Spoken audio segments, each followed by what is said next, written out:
It's great to be able to be here and speak about the synodal pathway. And maybe we just get that out of the way to start with. Synod, what is that? So it comes from the Greek word synhodos, which means together, on the way. And most of Mark's gospel, which we hear this year, starts in that way. Enter hodos, on the way. And so that's what we're talking about, journeying together on the way. And this is exciting. And we're so glad that you could be with us to find out more about what the synodal pathway is and how we get the most from it. I think it's very interesting that Pope Francis has asked us to focus on this. The whole church throughout the world is engaging on this journey together. And particularly when we look at what's happening in our world today, where we find ourselves, I guess the thing that's immediately in all our minds is the time that we've lived through the pandemic.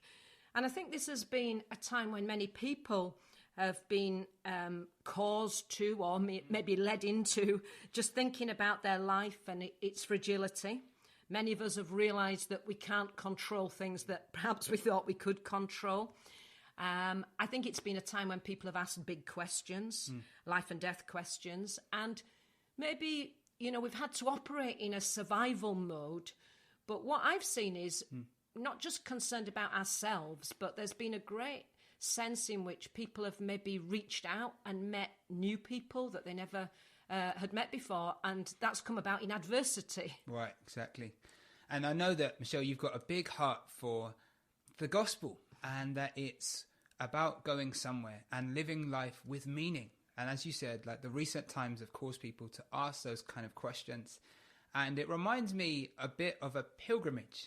And many of our listeners would have gone to Lourdes. And in some ways we can draw some parallels because we might all be going to Lourdes, but we're all going like with very different stories.